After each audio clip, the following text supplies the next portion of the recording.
आसोनी संसारी जीवे वेगू करी, वेदशास्त्र उभारी बाये सदा.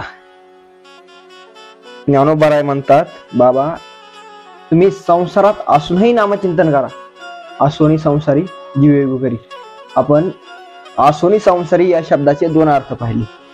पहिला अर्थ जर काय असेल तर मानव देहाला येणं, जन्म आणि मृत्यू हेच काय आहे? संसार आहे. जन्म आणि निमणे हे साचची जे का मानणे, तो जीव लोकी म्हणे संसार हान. संसाराची वाक्य आहे. जन्म आणि मरण हाच काय आहे? संसार आहे. म्हणून तुम्ही जन्माला आलात ना, आसोनी संसारी जीवे वेगू करी. तुम्ही जन्माला आलात म्हणजे संसाराला आलात, आणि संसाराला जर आलात ना तर संसाराला येण्याचं तुमचं जर मुख्य जर कारण काय असेल, मुख्य जर कर्तव्य जर काय असेल, जन्माला येऊन आपलं जर मुख्य जर कर्तव्य जर काय असेल, तर माझे तुकोबाराय सांगतात, सांगतो तुमाशी भजारे विठ्ठला, नाही तरी गेला जन्मवाया.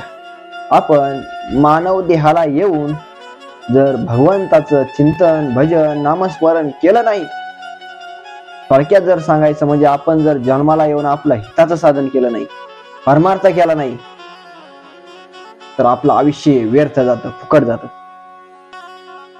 सांगतो तुमाशी भजारे विठ्ठला. आपण जर त्या विठ्ठलाला नाही भजलो, नाहीतरी गेला जन्मवाया, आपलं आयुष्य व्यर्थ जाईल, फुकट जाईल. म्हणून आसोनी संसारी जीवे वेगू करी. तुम्ही काय करा? वेग करा, भगवंताच्या चिंतनाला लागा, नामस्मरण करा, वेगाने नामस्मरण करा. का वेगाने करायचं?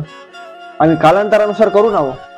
आमचं जसं तारुण्यामध्ये काय करायचं असतं, तारुण्यामध्ये संपत्ती कमवायची, ब्रह्मचर्य असताना अध्ययन करायचं, आणि म्हातारपणी परमार्थ करू ना, असंही कोणी म्हणू शकतं.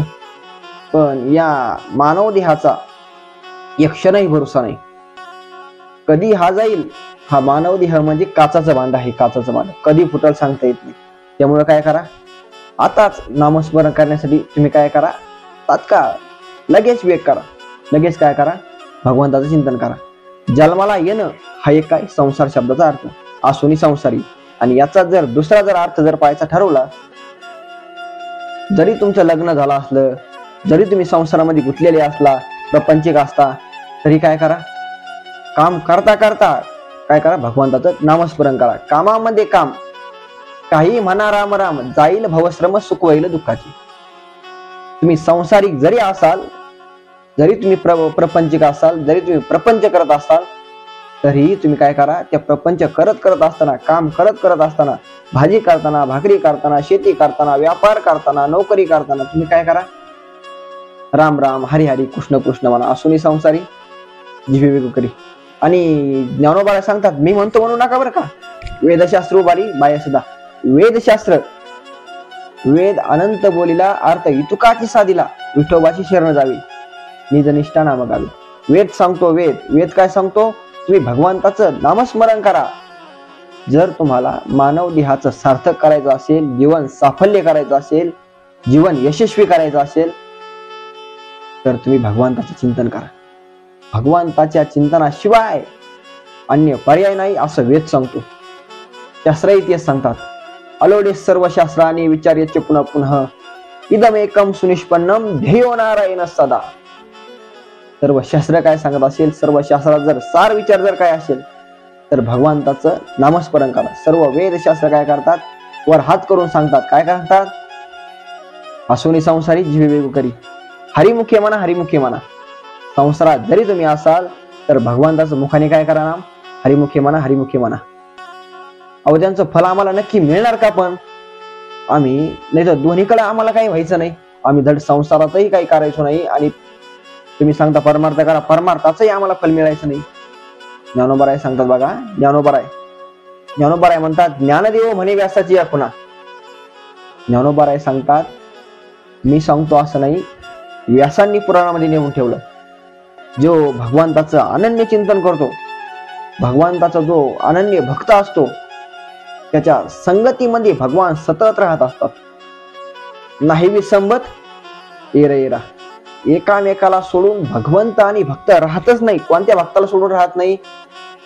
तर जो भक्त भगवंताला सोडून राहत नाही. भगवंताचं एक ब्रीद वाक्य बघा, तुम्ही ज्या भगवंताची जितकी भक्ती करसाल, जितकी त्याला तुम्ही श्रद्धा द्यासाल, तुम्ही तितका त्याच्या ठिकाणी भाव ठेवसाल, तो भगवंत तुमची तितकी सेवा करतो. त्यामुळे तुम्ही काय करा, त्या भगवंताचं चिंतन करा, हरिमुखे म्हणा, हरिमुखे म्हणा.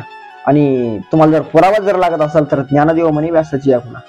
द्वारकेचा राणा पांडवागरी, द्वारकेचा राणा असणारा पांडुरंग परमात्मा, कृष्ण परमात्मा, तो काय करतो, पांडवांच्या घरी राबतो. आणि हे मी सांगत नाही, व्यास महर्षी सांगतात.